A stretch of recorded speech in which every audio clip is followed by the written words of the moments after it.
Nous sommes donc au centre LGBTI de Lyon, en présence de Laurent Chauvin, à qui nous avons demandé de venir parler un petit peu de ce qui se passe au centre, surtout par rapport à lui déjà, puisqu'il est président depuis pas mal de temps, depuis 2015, mais peut-être que je me trompe, c'est pas 2015. Bonjour, oui, ça fait depuis 2015, je suis rentré dans le bureau et dans le fonctionnement, et puis président depuis 3 ans.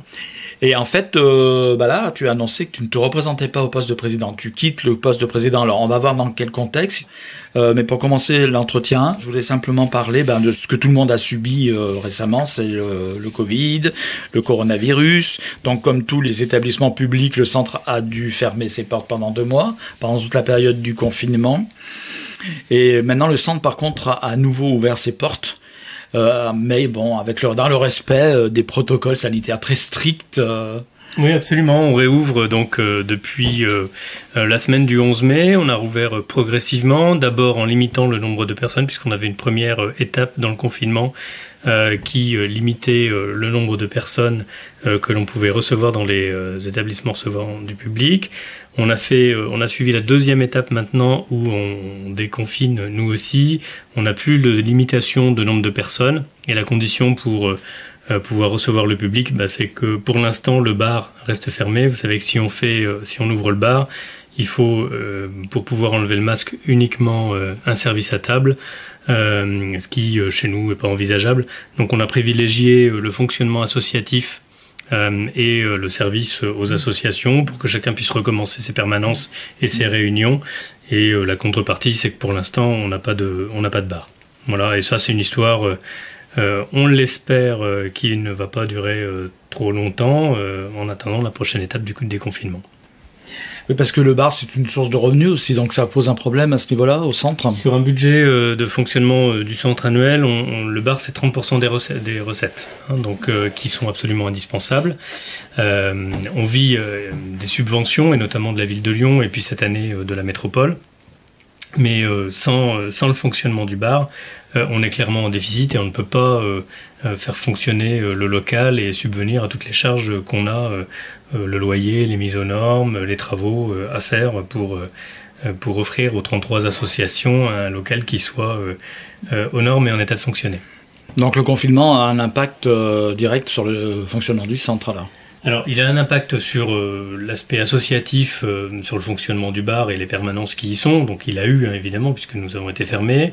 On a organisé pas mal de choses et on a sécurisé que tout le monde puisse être informé sur les permanences des différentes assos pendant la période de fermeture totale. On a aujourd'hui travaillé pendant le confinement beaucoup avec la commission accueil sur la mise en sécurité, on va dire, des personnes qui étaient précédemment orientées vers des structures de discussion, des commissions, et qui se retrouvaient chez leurs parents ou des personnes qui se retrouvaient isolées. Donc on a fait jouer nos contacts que l'on avait pris avec la préfecture pour pouvoir mettre à l'abri ces personnes, ce qu'on a fait.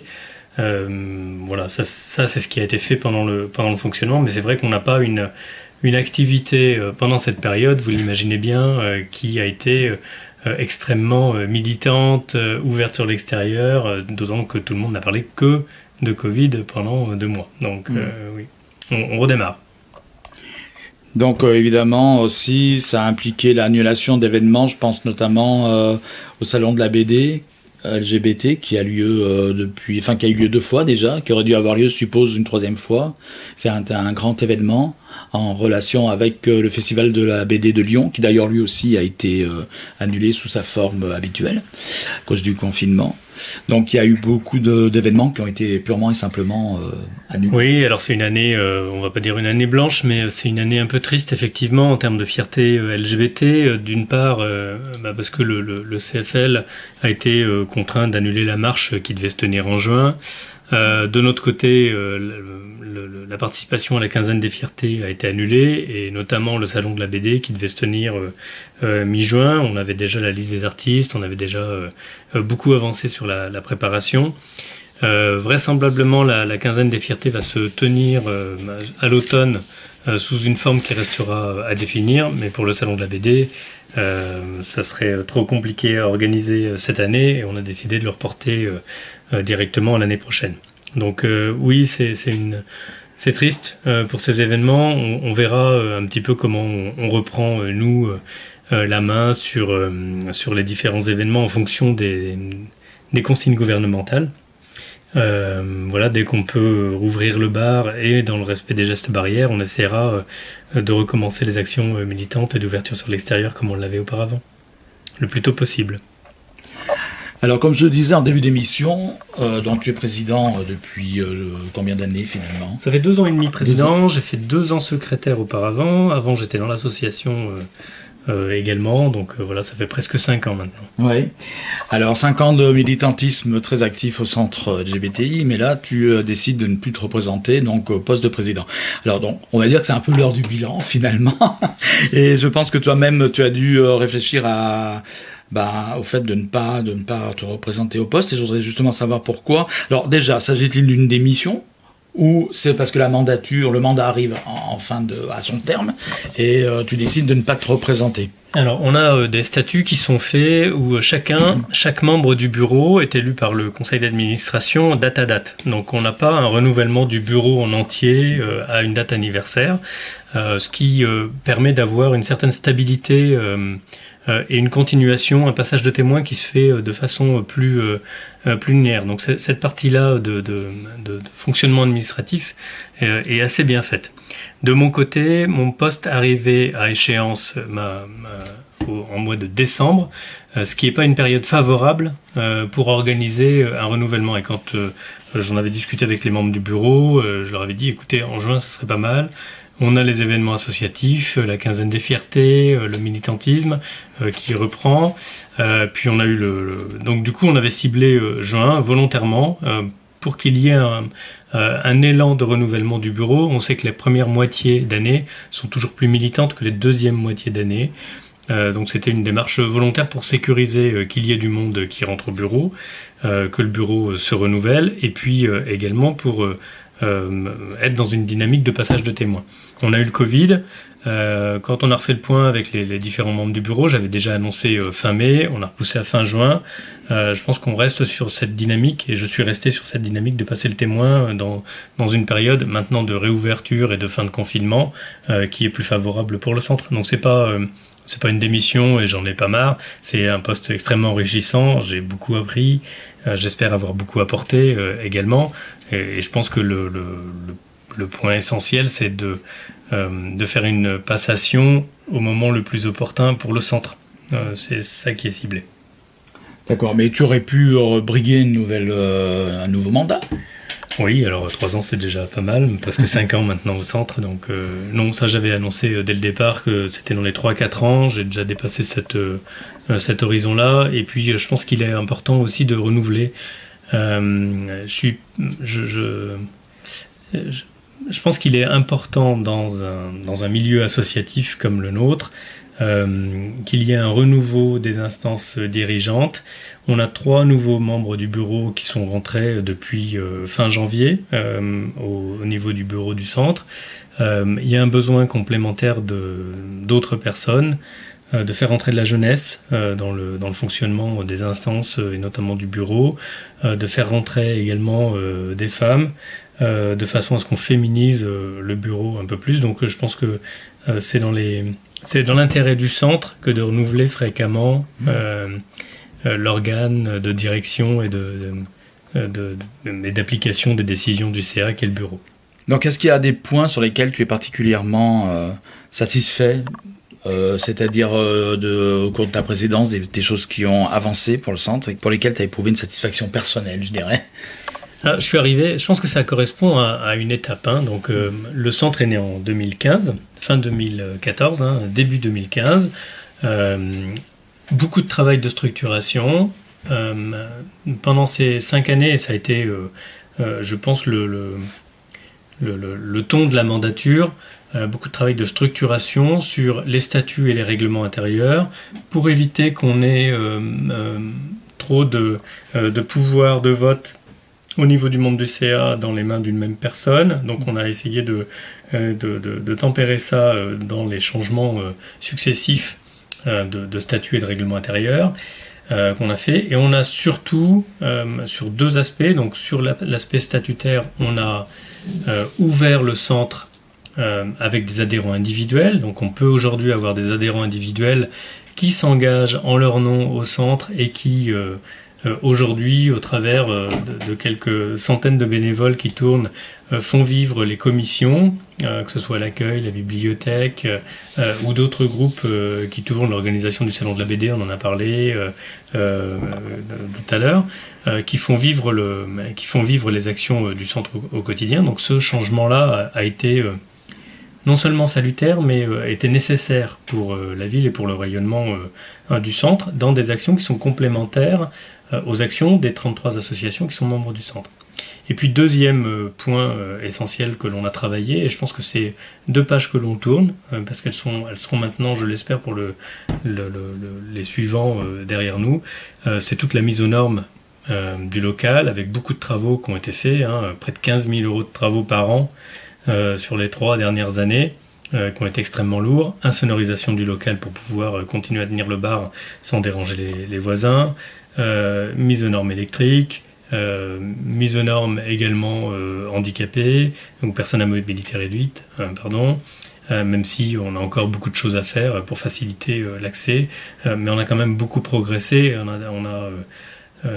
Si c'est pas derrière nous, on a déjà on a fait déjà un pas qui est important. Voilà, donc cet aspect-là étant structuré, je pense que le centre peut continuer maintenant à se développer au travers des commissions. Il y aura évidemment encore des travaux à faire pour le fonctionnement du local, mais j'ai envie de dire que le gros est passé.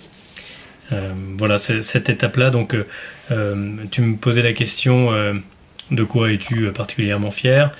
Je pense que dans les réalisations, effectivement, cet aspect structuration du centre pour permettre un développement plus long terme était une étape nécessaire et elle a été bien menée. Et puis il y a des actions militantes dont on est également assez fiers qui sont montées en puissance dans les 2 dernières années seulement. Parce qu'on avait ce travail de structuration à faire au départ et qui prenait beaucoup d'énergie. Mais ce travail de militantisme qui commence à être visible désormais, à la fois dans les actions qu'on a engagées avec la préfecture sur la signature d'une convention, les accueils des mercredis qui sont de plus en plus étoffés et pertinents, les commissions jeunes également pour répondre à un certain nombre de besoins. Donc on a quand même sur un certain nombre de points une orientation de plus en plus militante et engagée qui fait plaisir à voir. Alors justement, tu évoques la convention de lutte contre l'LGBTI-phobie qui a été signée par le centre et des collectivités territoriales locales, dont la mairie de Lyon. Alors déjà, on en avait fait à ce sujet une émission spéciale. Cette convention a été signée le 11 février dernier, donc c'était 1 mois avant le confinement. Donc je suppose que le confinement a peut-être ralenti les travaux, mais est-ce qu'il y a déjà eu des réalisations concrètes par rapport à cette convention ? D'abord sur la structure de la convention. Donc la convention, elle est structurée en plusieurs points. Un aspect communication dans la lutte contre la LGBT-phobie, et on a un engagement des acteurs locaux pour favoriser des campagnes de communication, et on continue d'avancer sur ce sujet. Un aspect prévention, avec une intervention auprès des personnes recevant des LGBT. Alors ça peut être les commissariats de police dans le cadre d'une plainte, de façon à ce que les accueils se passent le mieux, et en tout cas le mieux possible. Donc on a un travail là-dessus. Prévention également dans l'éducation nationale, où on a réalisé un premier séminaire avec l'éducation nationale le mercredi avant le confinement. On avait une centaine de personnes de CPE, de chefs d'établissement qui étaient présents dans la salle, sur lesquels on a pu détailler un module de formation qui est maintenant établi, ou d'information qui est maintenant établi. Un séminaire qui a duré 3h30, qui est extrêmement intéressant dans les échanges, sur lesquels ça nous a éclairé aussi sur les difficultés que rencontre l'éducation nationale, pour les personnes trans, comment gérer le changement de prénom lorsque les parents ne sont pas d'accord avec un mineur, et où on avait un certain nombre de personnes de l'éducation nationale qui disaient ouais, mais bon, il y a un moment, il va bien falloir qu'on arrive à faire passer un certain nombre de messages, y compris si les parents ne sont pas d'accord.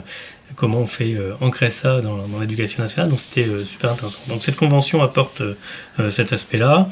Et puis un volet également de surveillance sur les agressions, sur lesquels, là, il est vrai, avec le confinement, tous les services, police, gendarmerie étaient mobilisés et la préfecture était mobilisée sur d'autres sujets. Et pour l'instant, on était en stand-by. Mais on va reprendre. Effectivement, c'est un aspect essentiel sur la vie locale de la métropole, de Lyon et de sa métropole, sur la lutte contre la LGBT-phobie. On a eu cet engagement avant le confinement. Il est toujours valable après. Et on a un gros travail à faire. On relayera au sein du CA, du conseil d'administration du centre, un appel à bénévoles en structurant les démarches par des groupes de travail. Sur les principales thématiques de la convention, et chaque groupe de travail proposera dans les rencontres qu'ils auront avec les interlocuteurs qu'on aura en face de nous sur les différents services de l'État, la mairie, la préfecture, l'éducation nationale, la police, la gendarmerie, les services de santé, etc. La question trans est une question qui, pendant ta présidence, t'a toujours beaucoup tenu à cœur. Est-ce que tu penses justement que le centre n'était pas assez inclusif par rapport à la question trans? Alors tu parles au passé et j'ai envie de continuer à parler au présent. On n'est jamais ainsi inclusif envers les minorités. C'est vrai dans la société envers les gays et les lesbiennes, mais c'est vrai dans la communauté à l'égard des minorités de la minorité. Donc on a toujours cet effort à faire, et on le voit au travers de l'actualité, sur quel est le regard d'une population majoritaire et comment nos comportements peuvent influer sur le ressenti des autres. La question des personnes trans, ce sont les mêmes schémas de discrimination que les autres. Donc on subit, c'est la force de l'engagement LGBTI+, et de la communautarisation des actions.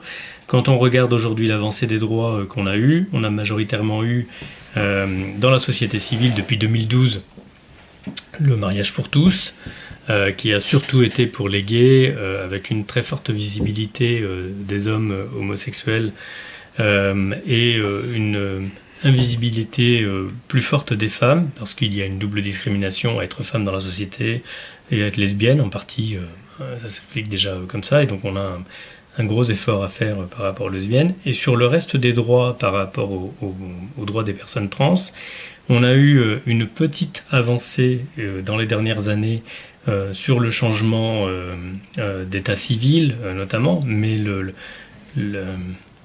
gros des avancées des droits nécessaires n'est toujours pas acquis.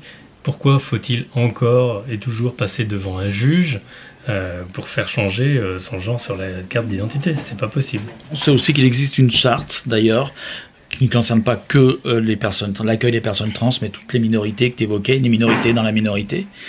On pourrait revenir sur cette charte. Et puis, est-ce que tu penses que la question trans est désormais mieux représentée? Les personnes trans. On progresse. Ouais. On progresse, mais c'est toujours pas suffisant. De la même façon qu'on a les mêmes soucis envers les personnes racisées ou encore une fois les minorités à l'intérieur des minorités. Donc sur la représentation des trans au sein des instances du bureau et du CA, il faut absolument qu'on arrive à faire progresser ces questions. Et il est important également que les LG, les LGB s'emparent de ce sujet parce que on ne peut pas compter ou déléguer complètement aux associations trans les luttes sur les droits des trans. J'ai pas envie de dire ils y arriveront jamais tout seuls parce qu'ils font un travail formidable et c'est déjà exceptionnel la façon dont ils sont organisés, mais il y a un besoin de relais et de société dans le milieu associatif, donc il faut absolument que dans les différentes associations il y ait une prise de conscience des discriminations et de comment elles s'opèrent, de façon à ce qu'on fasse changer les lois, à les faire progresser pour un accès plus facile aux traitements hormonaux, qu'on arrête avec ces procédures de médicalisation, de psychiatrisation qu'on voit encore dans le milieu médical, qu'on arrête avec, même si on a besoin d'un suivi, on ne dit pas le contraire, mais en tout cas qu'on arrête avec cette culpabilisation et cette orientation qui est prise, qu'on arrête avec cette judiciarisation également pour, je vais pas dire empêcher, mais pour une pseudo-sécurisation, comme si les gens voulaient changer par lubie et qu'on les empêche de vivre leur vrai ressenti. À l'intérieur du centre, justement, j'évoquais cette charte qui a été faite.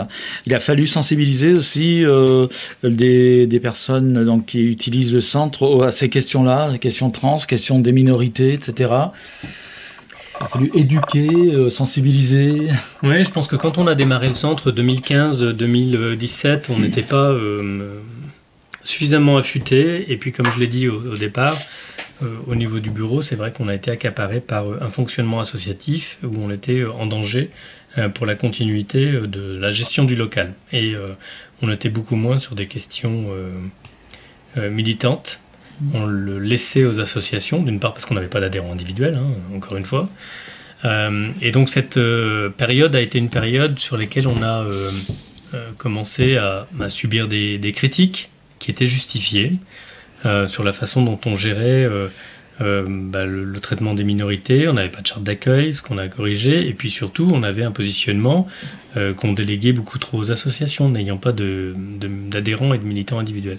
On a, je l'espère, laissé cette période derrière nous, en sachant qu'il reste énormément à faire, y compris à l'intérieur du milieu LGBT. Ce qu'on nous demande, c'est pas de nous autoflageller en disant on est mauvais.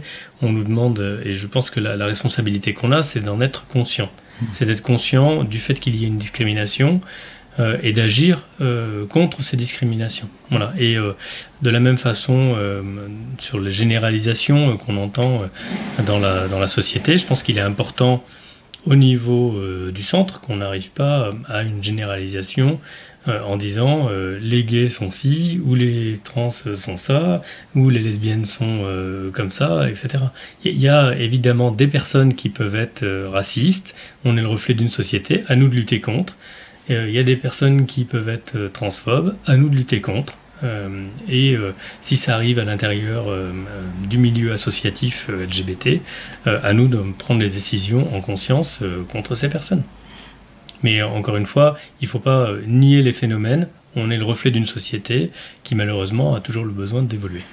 Alors, dans un autre registre, je voudrais parler de ce courrier qui a été adressé au maire de Lyon, Monsieur Gérard Collomb, dans lequel vous pointez du doigt les contradictions même du maire de Lyon sur les questions LGBTI en fait. Alors, cette décision a été prise comment, d'envoyer ce courrier, et pourquoi aussi d'ailleurs? Alors dans le fonctionnement du bureau, on n'a pas le mandat pour publier à l'extérieur un certain nombre de choses sans l'avis du CA. Donc ça, c'est un courrier qui a été envoyé au maire de Lyon avec information auprès du conseil d'administration. On a signifié notre étonnement du rapprochement de Gérard Collomb avec d'anciens membres, ou en tout cas des membres d'un parti qui étaient contre nos revendications. Et nous avons demandé un entretien afin de clarifier son positionnement. Voilà, on est dans l'attente de la réponse qui ne devrait pas tarder à venir. Voilà, je ne détaillerai pas le contenu. Ça sera plus au CA de déterminer. On a un CA le milieu de la semaine prochaine. Et ce sera aussi à déterminer ce qu'on fait de cette action. J'espère qu'on aura une réponse d'ici là, de façon à éclairer le conseil d'administration, et puis voir si la réponse apportée est suffisante. De façon générale, par rapport au lien avec les politiques, le centre suit certainement de très près, avec intérêt, les élections municipales qui sont en cours, je dirais, puisqu'il va y avoir le second tour qui va avoir lieu le 28 juin. C'est important pour vous, la couleur politique de la ville de Lyon, évidemment. Oui et non. On est évidemment, quand on est dans l'engagement LGBT, on fait de la politique. Être LGBT dans une asso, qu'elle soit à forte connotation militante ou pas, ça peut être une association de loisirs LGBT, c'est en soi un acte politique. En revanche, on est apartisan. Donc on ne soutient aucun parti, on appelle à voter pour aucun parti, et ça c'est un positionnement qui est extrêmement important. On défend les droits des LGBT, quel que soit le parti que l'on a en face de nous. Et ce positionnement-là, il faut l'avoir extrêmement clair. Il ne faut pas confondre l'engagement politique LGBT avec les partis politiques. Et on a un effet de langage qui fait qu'on a souvent tendance à confondre l'aspect d'être partisan pour un parti politique et le fait de faire de la politique anti-discrimination LGBTI, ce qui est autre chose. Voilà, donc c'est ces deux registres sur lesquels, en tout cas pour nous, on différencie bien notre positionnement, c'est-à-dire que quel que soit la mairie, la composition de l'équipe municipale que l'on aura en face de nous, j'espère qu'on gardera toujours des relations sereines et apaisées de façon à pouvoir faire progresser et à amener les sujets LGBTI sur la table. Alors un autre sujet que je voudrais aborder avec toi, Laurent, puisque vous avez donc décidé de relayer une tribune qui a été lancée par un collectif LGBTI, c'est le collectif des Irrécupérables, donc justement qui concerne des propos transphobes et islamophobes, voire racistes, donc du président de l'Amicale des Jeunes du Refuge, qui est une association lyonnaise, donc qui est, on va dire, dans l'esprit de tout le monde, justement associé au Refuge, donc qui est une fondation que tout le monde connaît plus ou moins, qui accueille des jeunes adultes qui sont rejetés par leur famille du fait de leur orientation sexuelle ou de leur identité de genre. Le président de cette amicale, donc des jeunes du refuge, a fait des déclarations et qui ont été donc, on peut dire, mis en avant par des nombreux militants LGBTI, justement par le caractère transphobe et raciste.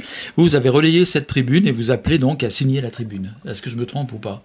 Oui, c'est pas exactement ça pour l'instant. Donc, au niveau du bureau, on a reçu cet appel à co-signature. Il ne nous appartient pas au niveau du bureau de décider si on la signera ou pas. Ce sera au niveau du conseil d'administration qui a lieu dans 1 semaine et demie. En revanche, on a discuté longuement de savoir ce qu'on en faisait, en sachant que évidemment ça touche au refuge, de savoir si on le gardait pour nous ou si on le transférait aux différentes 33 associations qui composent le conseil d'administration et aux responsables de commission. Notre décision de transfert, elle a été prise sur deux aspects. D'une part, je réitère notre plein soutien aux actions qui sont faites par le refuge à Lyon. On a de très bons rapports. Ils font un travail de fond, de gestion, de local et d'accueil des jeunes qui sont rejetés dans leur famille. On ne remet absolument pas en cause ce travail-là. En revanche, à la lecture des tweets qui ont été publiés, les tweets sont ouvertement transphobes et racistes. Et quand on est un militant associatif, quand on est un représentant d'une association LGBT, évidemment que lorsque l'on publie sur un média social comme Twitter, et c'est évidemment une parole publique, même si on voudrait juste chatter avec quelqu'un, mais la réalité est bien autre sur Facebook, Twitter ou autre. Donc ces relais transphobes ou racistes ne trouvent pas leur place pour nous dans l'engagement LGBT. Et c'est l'objet de la charte d'ailleurs dont on a parlé. Et quand on parlait du racisme transphobe, enfin de la transphobie qui peut exister à l'intérieur du milieu, c'est un point essentiel de lutte que l'on avait ciblé au niveau du centre LGBTI, d'où notre décision de ne pas passer cet appel du collectif Les Irrécupérables sous silence. C'est un élément important qui permet de mettre en lumière un certain nombre de fonctionnements. Il appartiendra au CA de voter si oui ou non on co-signe cet appel au nom du centre LGBTI. Il y a déjà plusieurs collectifs et quelques centres LGBTI en France qui l'ont co-signé. On verra dans 1 semaine et demie. Alors Laurent, on va conclure cet entretien. Alors, quels seraient tes vœux pour la suite, pour le centre? Alors, par exemple, y a-t-il des choses que tu laisses un peu en chantier, que tu aimerais voir évoluer encore? Ou des chantiers qu'il faudrait attaquer. Voilà. Il y a énormément à faire. On a un besoin de bénévoles, l'accueil des bénévoles, l'encadrement, comment chacun peut trouver sa place à l'intérieur des actions militantes. C'est un chantier en soi sur lequel on a, comme dans toute association, on a toujours une difficulté à avoir des gens, mais surtout à leur proposer des actions qui correspondent à leurs attentes. Et ce travail-là de structuration, d'accompagnement des bénévoles, il doit continuer. Au-delà de ça, par rapport au centre, je pense qu'on a... c'est une vitrine sur la ville, elle doit continuer à rayonner. Le centre doit continuer à rayonner sur la ville pour porter la parole des LGBT et sur la place des LGBTI dans la société. Donc on a encore beaucoup de combats. On a parlé de la transphobie et des personnes trans et du combat qui restait à mener. Rien n'est jamais acquis non plus, hein, vous le savez.